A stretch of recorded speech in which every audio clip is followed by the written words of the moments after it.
यांच्या हस्ते आज नमो शेतकरी महासन्मान निधी योजनेअंतर्गत पात्र लाभार्थ्यांना हप्ता वितरित करण्यात आला। या योजनेअंतर्गत 91,65,156 शेतकऱ्यांच्या खात्यात हा लाभ वर्ग करण्यात आल्याची माहिती शेतकरी मित्रांनो, जर तुम्हीही तुमच्या बँक खात्यात सरकारी मदतीचे पैसे कधी जमा होतील याची आतुरतेने वाट पाहत असाल, तर आजचा हा व्हिडिओ तुमच्यासाठी अतिशय निर्णायक ठरू शकतो। कारण राज्य शासनाकडून एकाच वेळी पीक विमा, कर्जमाफी, नमो शेतकरी योजना आणि नियमित कर्जफेड अनुदानाबाबत अत्यंत महत्त्वपूर्ण माहिती समोर येत आहे। या सर्व योजनांची प्रक्रिया आता अंतिम टप्प्यात आली असून निधी वितरणाला सुरुवात होत असल्याची चिन्ह आहेत। परंतु येथे एक सर्वात मोठी आणि लक्ष देण्याजोगी अट अशी आहे की जर तुम्ही शासनाने सुचवलेली 2 अत्यंत महत्त्वाची कामे अद्याप पूर्ण केली नसतील, तर यापैकी एकाही योजनेचा 1 रुपयाही तुमच्या खात्यात जमा होऊ शकणार नाही।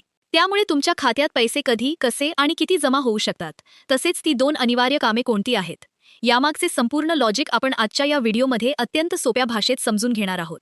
त्यामुळे व्हिडिओ अजिबात स्किप न करता शेवटपर्यंत नक्की पाहत राहा आणि चॅनलवर नवीन असाल तर अशाच अचूक माहितीसाठी आताच सबस्क्राईब करून घ्या। सुरुवात करूया रब्बी पीक विम्याच्या अत्यंत महत्त्वाच्या अपडेटपासून। खरीप हंगामातील पीक विम्याची प्रतीक्षा अनेक शेतकरी करत असतानाच आता रब्बी हंगामातील पीक विम्याची प्रक्रिया गतिमान झाल्याचे चित्र समोर येत आहे। विशेषतः सोलापूर आणि त्या लगतच्या परिसरातील ज्या शेतकऱ्यांनी रब्बी हंगामात ज्वारी आणि हरभरा या पिकांसाठी विमा भरला होता, त्यांच्या खात्यावर प्रति हेक्टरी साधारणपणे 20 ते 25 हजार रुपयांपर्यंतची रक्कम वर्ग होण्यास सुरुवात झाल्याची माहिती मिळत आहे। अर्थात ही रक्कम थेट तुमच्या खात्यात येईल असा कोणताही ठाम दावा आपण करत नाही, कारण त्यासाठी तुमचे नुकसान आणि मंजूर झालेली रक्कम यावर सर्व काही अवलंबून असते। हे पैसे तुम्हाला मिळणार की नाही हे तपासण्यासाठी तुम्हाला पीक विम्याच्या अधिकृत पोर्टलवर जाऊन तुमचे स्टेटस तपासावे लागेल। जर तुम्हाला मोबाईलवर हे तपासणे शक्य नसेल, तर तुम्ही तुमच्या गावातील किंवा परिसरातील CSSC सेंटर, ई-सेवा केंद्र किंवा आपले सरकार सेवा केंद्रावर जाऊन तुमचे पीक विम्याचे स्टेटस नक्की तपासून घेऊ शकता। जर पोर्टलवर तुमची मंजूर झालेली काही रक्कम दिसत असेल, तरच ती रक्कम तुमच्या खात्यात जमा होण्याची शक्यता आहे। जर तेथे कोणतीही रक्कम दिसत नसेल, तर मात्र पैसे जमा होणार नाहीत। हे वास्तव आपण लक्षात घेतले पाहिजे। यानंतर आपण वळूया पुण्यश्लोक अहिल्यादेवी होळकर शेतकरी कर्जमुक्ती योजनेकडे, ज्याची राज्यभरातील लाखो शेतकरी अत्यंत आतुरतेने वाट पाहत आहेत। शासनाने या योजनेसाठी हजारो कोटी रुपयांचा निधी मंजूर केला असून पहिल्या टप्प्यामध्ये सुमारे 10 लाखांहून अधिक शेतकऱ्यांना याचा लाभ मिळण्याची शक्यता वर्तवली जात आहे। ज्या शेतकऱ्यांचे कर्ज 1 ते 2 लाख रुपयांच्या आत आहे, त्यांना या योजनेतून मोठा दिलासा मिळू शकतो। 2 लाखांपेक्षा जास्त कर्ज असणाऱ्या शेतकऱ्यांसाठीही कर्जमाफीचा मार्ग मोकळा आहे। मात्र त्यासाठी 2 लाखांच्या वरची जी अतिरिक्त रक्कम असेल, ती प्रथम बँकेत भरावी लागण्याची अट असू शकते। सध्या शासनाने सुमारे 17 लाख शेतकऱ्यांची पहिली यादी प्रसिद्ध केली आहे। परंतु या प्रक्रियेत एक मोठी तांत्रिक अडचण समोर येत आहे। मिळालेल्या माहितीनुसार अजूनही जवळपास 35 ते 40% शेतकऱ्यांनी आपली KYC प्रक्रिया पूर्ण केलेली नाही। जोपर्यंत तुम्ही बँकेत जाऊन बायोमेट्रिक पद्धतीने म्हणजेच अंगठा लावून ई-KYC पूर्ण करत नाही, तोपर्यंत तुमचे नाव यादीत असूनही तुमच्या खात्यात पैसे जमा होणार नाहीत, असे शासनाद्वारे स्पष्ट करण्यात आले आहे। त्यामुळे जर तुमचे नाव पहिल्या यादीत असेल, तर आजच बँकेत किंवा CSC सेंटरवर जाऊन ही प्रक्रिया पूर्ण करा। ज्यांचे नाव पहिल्या यादीत आलेले नाही, त्यांनी निराश होण्याचे कारण नाही, कारण लवकरच दुसरी यादी देखील प्रसिद्ध होण्याची दाट शक्यता आहे।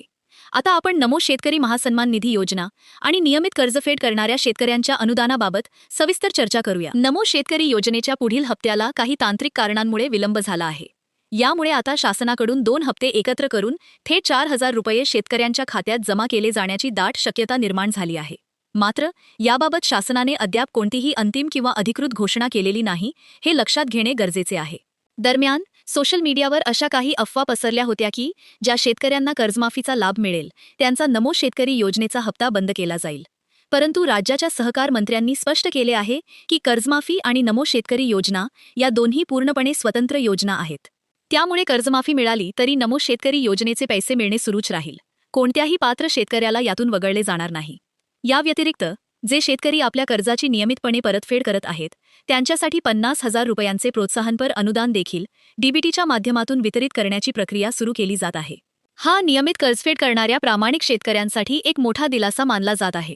आता व्हिडिओच्या सुरुवातीला आपण ज्या 2 अत्यंत महत्त्वाच्या अटींबद्दल बोललो होतो, त्या सविस्तर समजून घेणे सर्वात जास्त गरजेचे आहे, कारण या अटी पूर्ण केल्याशिवाय वरीलपैकी कोणत्याही योजनेचा लाभ तुम्हाला मिळू शकणार नाही। यातली पहिली आणि अनिवार्य अट म्हणजे ई-KYC पूर्ण असणे। पीक विमा असो, नमो शेतकरी योजना असो किंवा कर्जमाफी असो, योजनेशी तुमचा आधार क्रमांक प्रमाणित असणे अत्यंत आवश्यक आहे। कर्जमाफीसाठी तर बायोमेट्रिक पद्धतीची KYC करणे बंधनकारकच आहे। दुसरे सर्वात महत्त्वाचे काम म्हणजे तुमचे आधार कार्ड तुमच्या बँक खात्याशी लिंक असणे। आजकाल शासनाच्या सर्व योजनांचे पैसे हे डीबीटी म्हणजेच डायरेक्ट बेनिफिट ट्रान्सफरच्या माध्यमातून जमा केले जातात. डीबीटी प्रणालीमध्ये पैसे थेट आधारशी लिंक असलेल्या खात्यात जातात. त्यामुळे जर तुमचे बँक खाते आधार कार्डशी लिंक नसेल किंवा तुमच्या खात्याला डीबीटी पर्याय सक्रिय नसेल तर तुम्ही योजनेसाठी पात्र असूनही तुमचे पैसे अडकू शकतात. यासोबतच शासनाच्या नवीन धोरणानुसार ॲग्रिस्टॅक प्रणालीमध्ये तुमची नोंदणी म्हणजेच तुमचा फार्मर आयडी तयार असणे देखील भविष्यात फायदेशीर ठरणार आहे. सर्वात आधी आपण त्या सर्वात मोठ्या तांत्रिक अडचणीबद्दल बोलूया जिचे नाव आहे NPCI मॅपिंग म्हणजेच national payments corporation of India सोबत तुमच्या बँक खात्याचे संलग्नीकरण. अनेक शेतकरी बांधवांचा असा गैरसमज होतो की आपण बँकेत जाऊन आपल्या पासबुकला आधार कार्डची झेरॉक्स जोडली म्हणजे आपले काम पूर्ण झाले.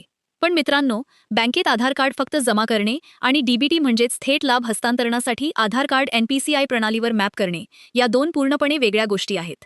शासनाकडून जेव्हा हजारो कोटी रुपयांचा निधी एका क्लिकवर वितरित केला जातो तेव्हा तो कोणत्याही विशिष्ट बँक खात्याच्या क्रमांकावर पाठवला जात नाही, तर तो थेट शेतकऱ्याच्या आधार क्रमांकावर पाठवला जातो.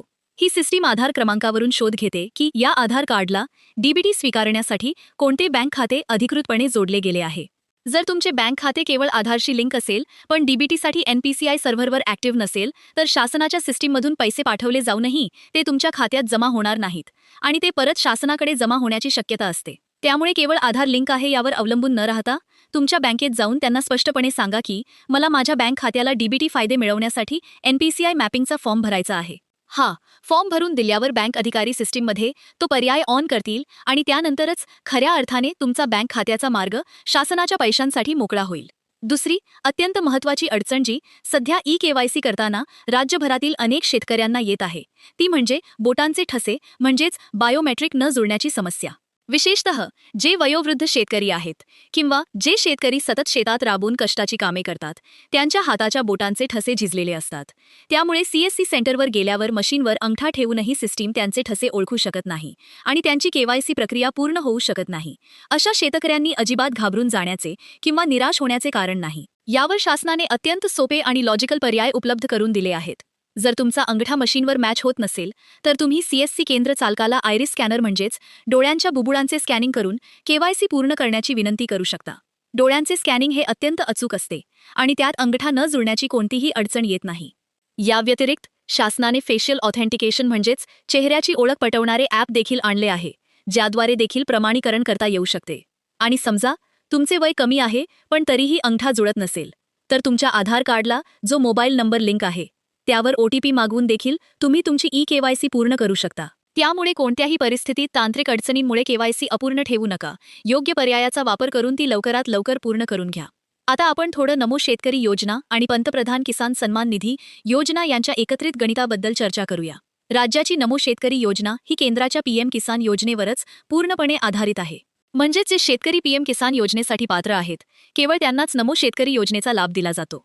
अनेकदा अशी चर्चा असते की दोन्ही योजनांचे पैसे एकाच दिवशी जमा होतील. याचे लॉजिक असे आहे की जेव्हा केंद्र सरकार PM किसान योजनेचा हप्ता शेतकऱ्यांच्या खात्यात डीबीटीद्वारे वर्ग करते तेव्हा त्याच डेटाबेसचा वापर करून राज्य सरकार देखील आपली रक्कम पाठवण्याची प्रक्रिया राबवते. त्यामुळे काही वेळा दोन्ही हप्ते एकाच दिवशी किंवा 2-4 दिवसांच्या फरकाने खात्यात जमा होण्याची दाट शक्यता असते. जर तुम्हाला PM किसान योजनेचा मागील हप्ता मिळाला नसेल तर तुम्हाला नमो शेतकरी योजनेचा हप्ता मिळण्यातही अडचण येऊ शकते. यासाठी तुम्ही PM किसान योजनेच्या अधिकृत पोर्टलवर जाऊन तुमचे स्टेटस तपासायला हवे. तिथे लँड सीडिंग, eKYC आणि आधार बँक अकाउंट सीडिंग या तिन्ही पर्यायांसमोर हिरव्या रंगाची टिक म्हणजेच येस असे लिहिलेले असणे अत्यंत आवश्यक आहे. यापैकी एकाही ठिकाणी जर नो असेल तर तुम्हाला संबंधित विभागाशी संपर्क साधून ती त्रुटी दूर करावी लागेल, अन्यथा दोन्ही योजनांच्या लाभापासून तुम्हाला वंचित राहावे लागू शकते. यासोबतच आपण नियमित कर्जफेड करणाऱ्या शेतकऱ्यांसाठी असणाऱ्या 50,000 रुपयांच्या प्रोत्साहनपर अनुदानाबाबत आणखी सविस्तर माहिती पाहूया. महात्मा ज्योतिराव फुले शेतकरी कर्जमुक्ती योजनेअंतर्गत जे शेतकरी सातत्याने आणि वेळेवर आपल्या पीक कर्जाची परतफेड करतात त्यांना प्रोत्साहन देण्यासाठी ही योजना राबवली जाते. पण अनेक शेतकऱ्यांची अशी तक्रार असते की आम्ही नियमित कर्ज भरूनही आमचे नाव यादीत आलेले नाही. यामागचे मुख्य कारण म्हणजे बँकांकडून शासनाच्या पोर्टलवर डेटा अपलोड करण्याची प्रक्रिया. अनेकदा काही सहकारी बँका किंवा सोसायट्यांकडून ऑडिटच्या प्रक्रियेमुळे किंवा तांत्रिक त्रुटींमुळे पात्र शेतकऱ्यांची माहिती वेळेवर शासनाच्या पोर्टलवर अपलोड केली जात नाही. शासनाकडे जोपर्यंत बँकेकडून अधिकृत माहिती पोहोचत नाही तोपर्यंत शासन तुम्हाला थेट अनुदान देऊ शकत नाही. त्यामुळे जर तुम्हाला खात्री असेल की तुम्ही तुमचे कर्ज नियमितपणे आणि मुदतीच्या आत भरले आहे, तर तुम्ही तुमच्या बँक मॅनेजर किंवा सोसायटी सचिवांशी थेट संपर्क साधून त्यांना विचारणा केली पाहिजे की तुमचा डेटा शासनाच्या पोर्टलवर अपलोड करण्यात आला आहे की नाही. जर डेटा अपलोड करण्यात काही अडचण असेल तर ती त्यांच्याकडूनच सोडवली जाऊ शकते. एकदा का बँकेकडून डेटा अप्रूव्ह झाला की मग पुढील प्रक्रियेनुसार शासनाकडून यादी प्रसिद्ध होते आणि डीबीटीद्वारे खात्यात अनुदानाची रक्कम जमा होण्याची प्रक्रिया सुरू होते. पीक विम्याच्या संदर्भातही एक अतिशय महत्त्वाचा आणि लॉजिकल मुद्दा शेतकऱ्यांनी कायम लक्षात ठेवला पाहिजे. जेव्हा अवकाळी पाऊस, अतिवृष्टी किंवा गारपिटीमुळे पिकांचे अचानक नुकसान होते, तेव्हा अनेक शेतकरी महसूल विभागाचे अधिकारी किंवा कृषी सहाय्यक यांच्या येण्याची आणि पंचनामा करण्याची वाट पाहत बसतात. पण पीक विमा कंपनीच्या नियमानुसार नुकसान झाल्यापासून 72 तासांच्या आत शेतकऱ्याने स्वतः विमा कंपनीला नुकसानीची पूर्वसूचना देणे बंधनकारक असते. जर तुम्ही ही पूर्वसूचना दिली नाही तर तुमचा क्लेम नामंजूर होण्याची दाट शक्यता असते. यासाठी शासनाने क्रॉप इन्शुरन्स ॲप उपलब्ध करून दिले आहे. नुकसान होताच तुम्ही या ॲपवर जाऊन तुमच्या शेतातील पिकाचे फोटो, ज्यामध्ये GPS लोकेशन आणि वेळ नोंदवली जाते, ते अपलोड करून तुमची तक्रार नोंदवू शकता. जर मोबाईल ॲप वापरणे शक्य नसेल तर तुम्ही विमा कंपनीच्या टोल फ्री नंबरवर कॉल करून किंवा कृषी कार्यालयात लेखी अर्ज देऊन 72 तासांच्या आत सूचना देऊ शकता. अशा प्रकारे पूर्वसूचना दिल्यास विमा कंपनीला तुमच्या नुकसानीची दखल घेणे भाग पडते आणि त्यानंतर होणाऱ्या पंचनाम्याला कायदेशीर बळ मिळते, ज्यामुळे तुम्हाला भरपाई मिळण्याची शक्यता अनेक पटींनी वाढते. शेवटी सर्वात महत्त्वाची गोष्ट म्हणजे या सर्व प्रक्रियांमध्ये कोणत्याही प्रकारच्या दलालांपासून किंवा खोट्या आश्वासने देणाऱ्या लोकांपासून अत्यंत सावध राहणे गरजेचे आहे.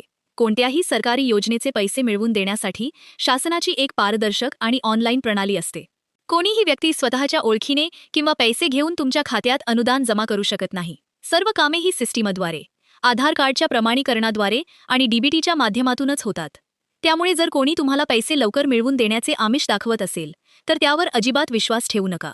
जर तुम्ही योजनेच्या सर्व अटी पूर्ण केल्या असतील, तुमचे कागदपत्रे आणि बँक तपशील अचूक असतील, तर आज ना उद्या तुमचा हक्काचा पैसा तुमच्या खात्यात सुरक्षितपणे जमा होईलच.